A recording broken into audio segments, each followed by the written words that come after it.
Onassis Foundation.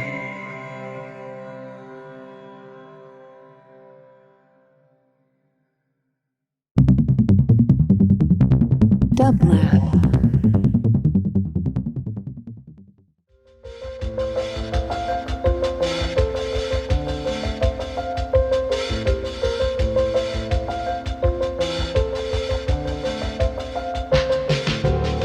Welcome to the Quarantine Tapes, a daily podcast from Onassis, LA and Dublab.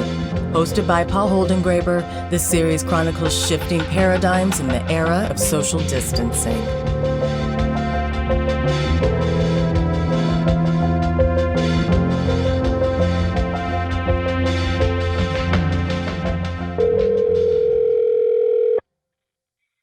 Hello? Hello, could I please speak with Aja Monet? Yes, this is she. Hi.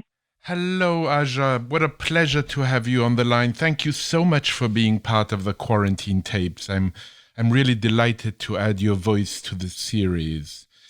Where do I find you? Thank you. You're very welcome. Where do I find you at the present moment? I am currently in my room in little Haiti, Miami. And do you maintain relationships with the Haitian community there? Yeah, we do a lot of work with organizations that are organizing for the Haitian community here, especially around TPS. Do you know, I don't think I ever told you, but my parents spent the war years between 1939 and 1944 in Haiti, in Kenskoff. Oh, really? I spent some time in Kenskoff after the earthquake that happened. I believe it was in 2010, yes. That January. We had organized to raise a bunch of money because the water was so bad. People did not have clean drinking water, so we raised money for a water filtration system. And then a friend of ours had family that lived in Haiti, and we went to go check on the filtration system and then spend time with their family. And her father is like, or her grandfather is like a very well-respected pastor of the town in Kenskoff. So we stayed with his family while we were there. I wish my father were alive. For all I know, he might have known, if not the pastor, his father, if not his father, his grandfather. It was such a tight community. There was a very, very small Jewish community in Haiti, about 137 families, and my father was a farmer in Kenskoff. But enough about me. I want to turn directly, I had to mention this to you. I want to turn directly to you. You've said that you are inspired by June Jordan's revolutionary blueprint. What in fact is that blueprint, and how are you thinking about that blueprint at this moment? That's a good question. Well, I started organizing in Florida with my partner. I started a arts collective out of our home, and it grew. And we originally just had an idea about doing a studio, and then we started doing like meetings and workshops, and seeing that I am a poet and recognizing that there was a void of I think poetry in the community from what I could see here. And a lot of the community organizers, my partner's a community organizer for an organization called Dream Defenders based here in Miami, Florida. And we work a lot with community organizers. And when I was, in conversation and going to meetings and being in relationship with a lot of organizers, I recognized that they were in a position where they were constantly stressed and responding to, every recent act of violence against their communities and constant just movement. And so there's not a lot of time to retreat and to reflect and to be introspective.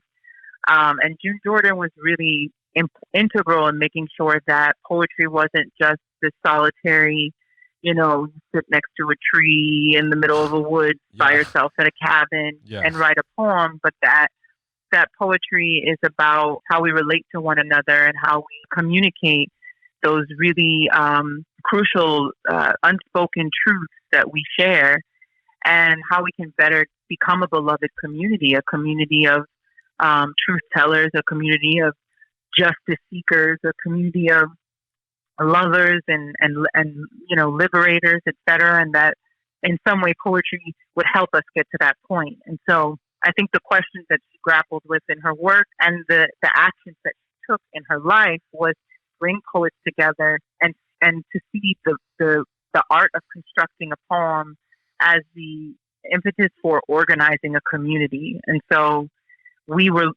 follow in those footsteps of how can we get organizers who are grappling with so many interpersonal issues and emotional issues and political issues, like how can we start to lay that out, the interior landscape, and to discuss the way that shows up in the material conditions and lives that we live.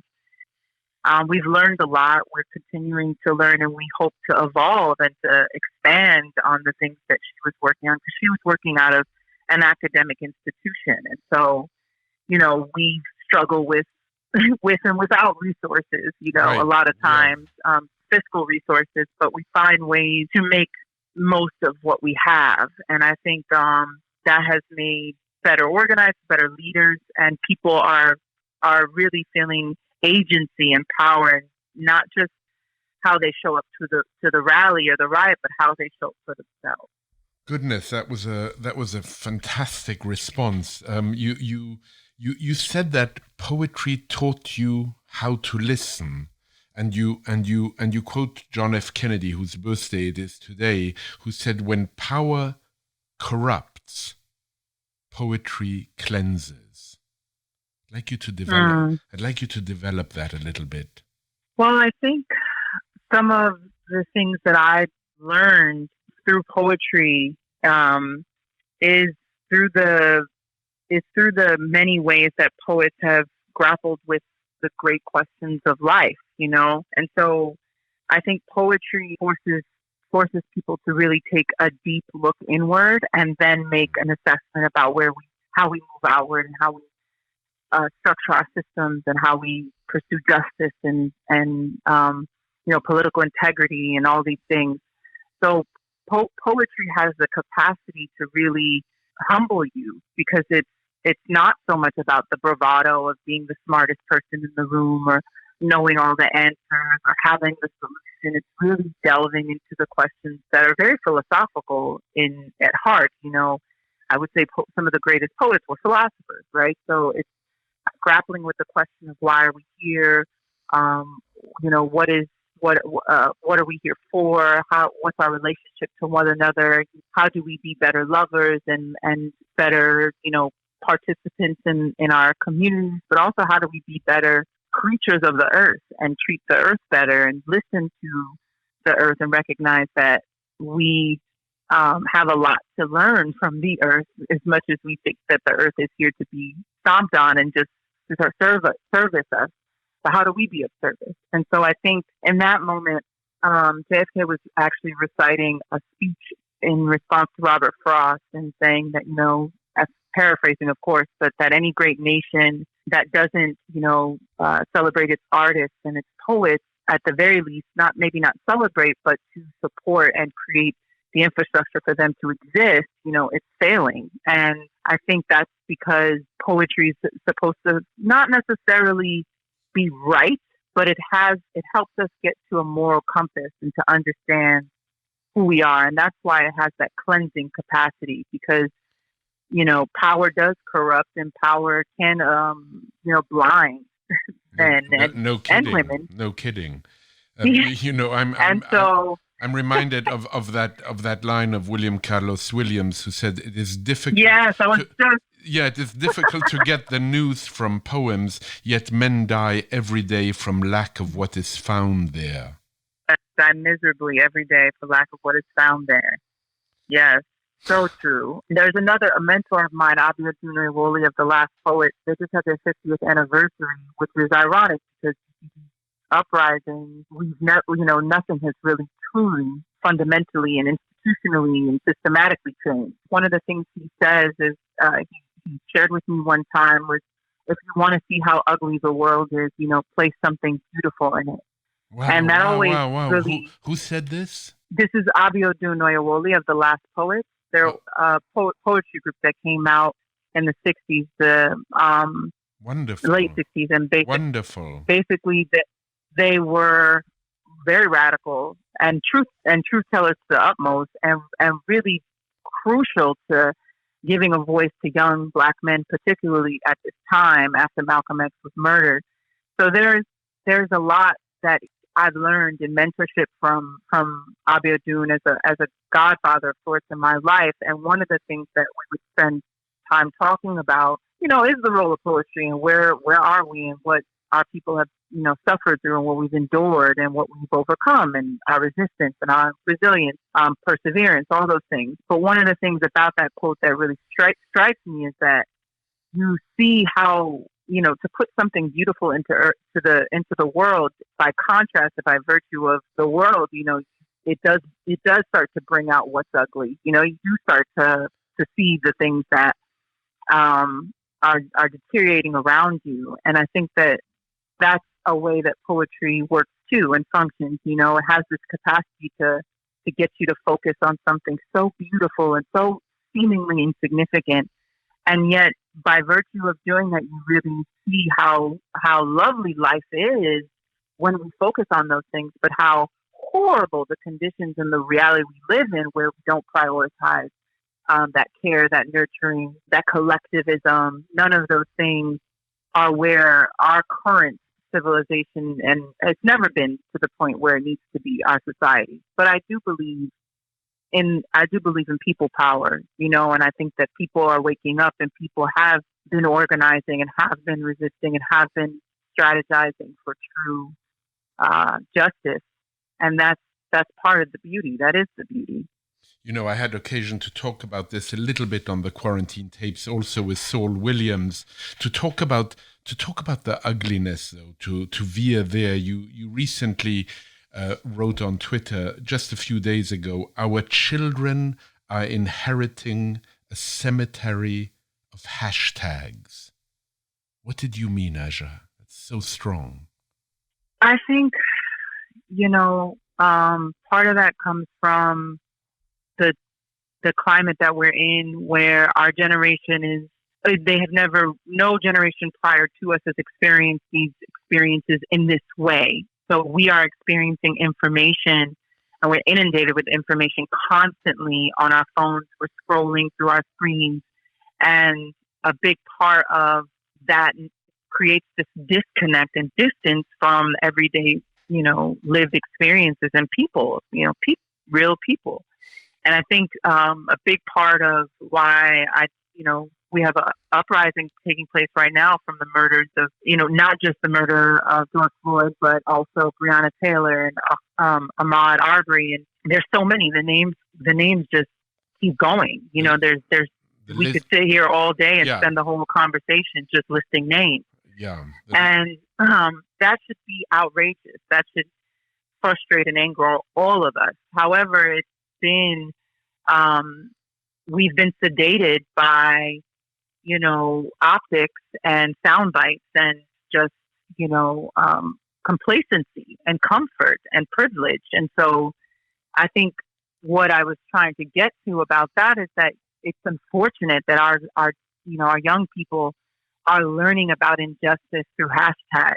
I think I am tired of seeing these same stories happen over and over again, and the brutality is just everywhere. It's so rampant, and you see these videos just being shared and shared and shared through media, and it's like, what more does this country expect of young Black people?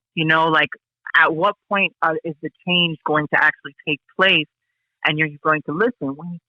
We tried peaceful protests in every possible way. We've done the hashtags, we've done the posters, we've done the showing up to the vigils, and we've done the sitting down and having conversations and trying to vote people in and knocking on doors. And every which way we try, there is the stomping out of our voices. There's no listening. And it's very horrifying to hear that George Floyd died from his breath being strangled from him. The same with Eric Garner. Yeah, and then you have a president at this moment who is tweeting things like thugs, all in caps, dishonoring the memory of George Floyd. What comes to your mind when you see such a cap? I mean, thugs. I mean, it seems. I mean, it reminded me of an extraordinary interview James Baldwin gave to Esquire in 1968, just after the assassination of Martin Luther King, where he writes, "The mass media, television, and all the major news agencies endlessly use that word, looter. On television, you always see black hands reaching in, and so the American public concludes that these savages are trying to steal everything from us, and no one has seriously tried to get where the trouble is. After all, you're accusing a captive population who has been robbed of everything of looting. I think it's obscene." Yeah, I mean, the thing is, I wrote a essay or piece a while ago. This was in 2015 after the Baltimore uprisings, and it was called "The Love That Develops in a Foxhole." And a big part of it was responding to that very notion that somehow, Black people, uprising and young people taking to the streets and burning things down is savage, or some representation of us not being civilized, etc. And it's just straight up bullshit. It's not true.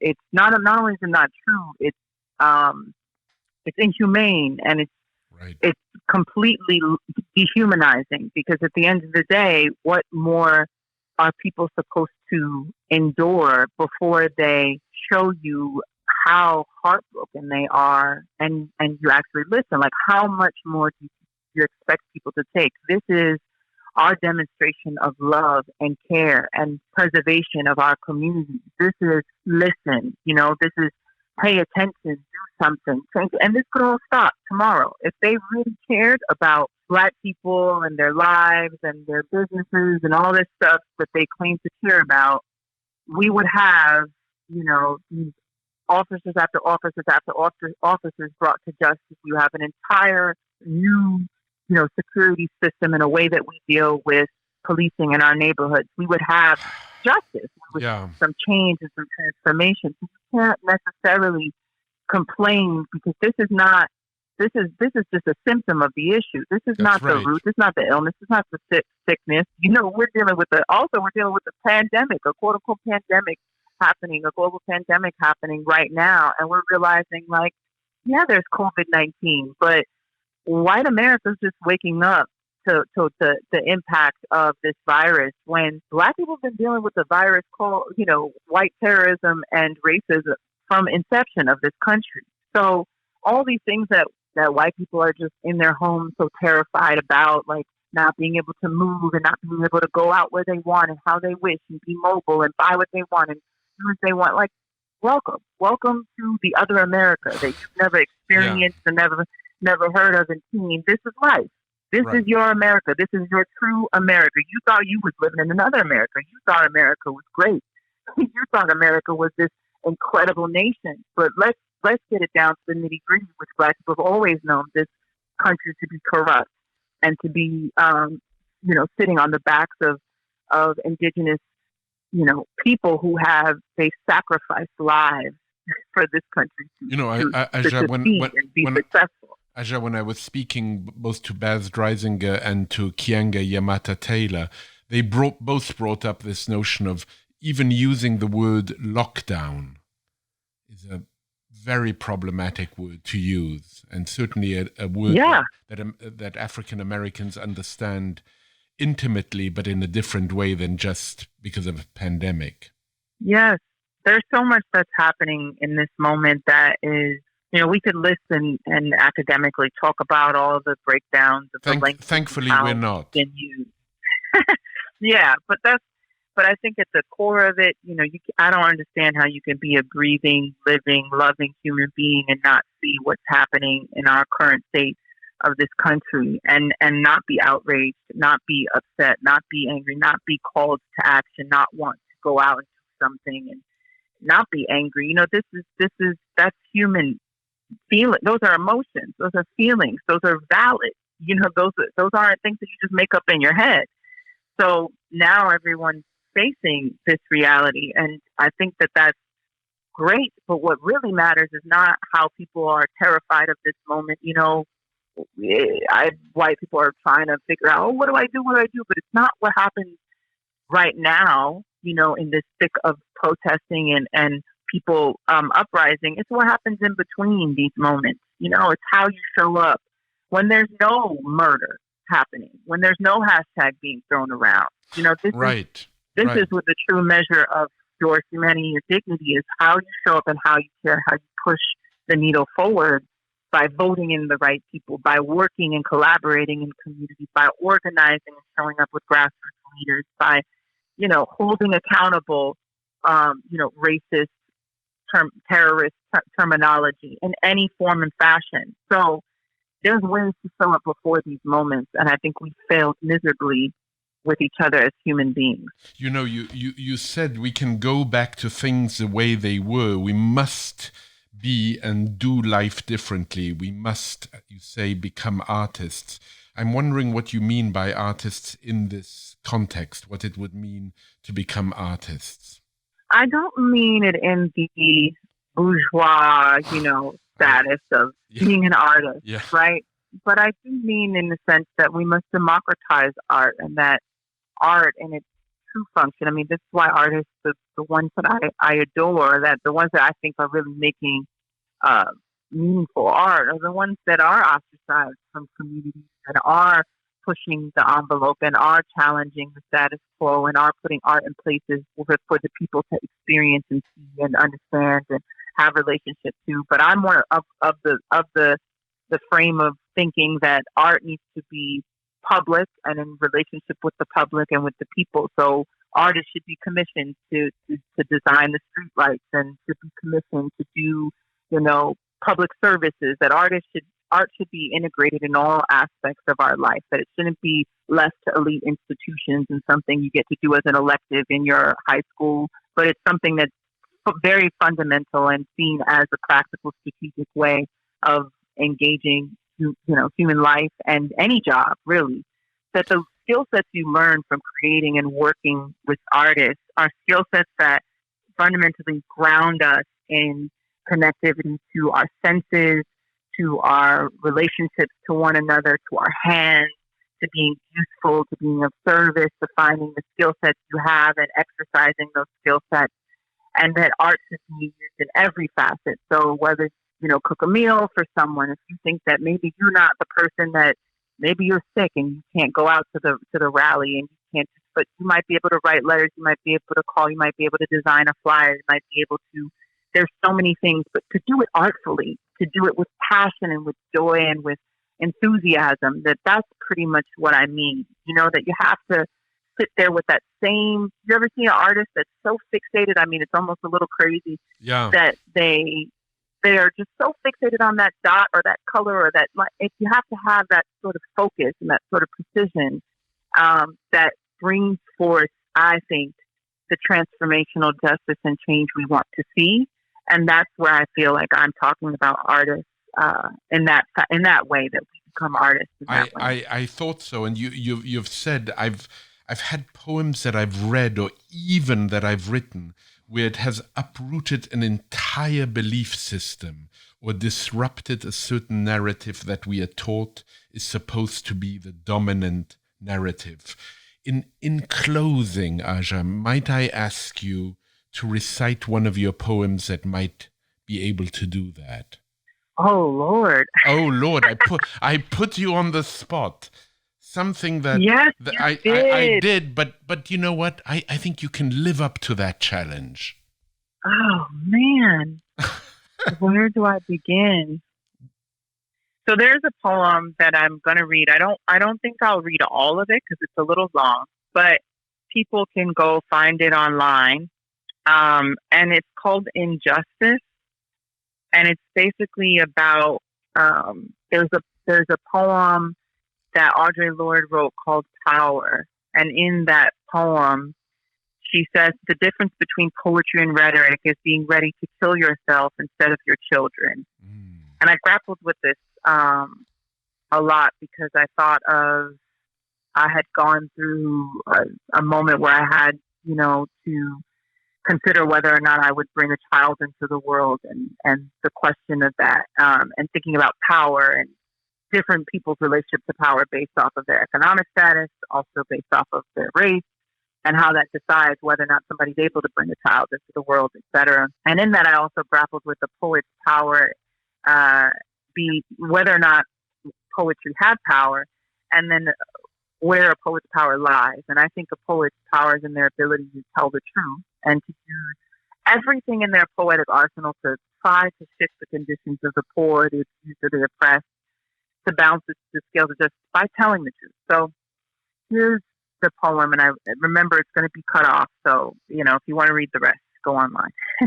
Thank you in advance. Yes. So it's called Injustice After Power by Aja Monet. Howling in the wound of words, a tongue trembles with the tension of truth. The difference between poetry and rhetoric is there's a world outside your door, knocking inward.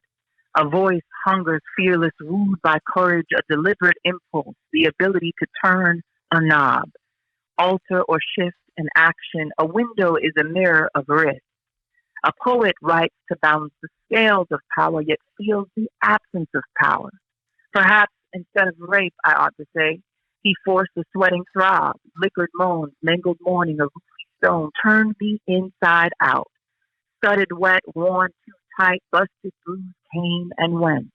I was a ghost, a rage no one can see. I killed myself a little to enter the memory so close. I choose not to resurrect the devil in details. And the country, still a culture of take or be taken violently.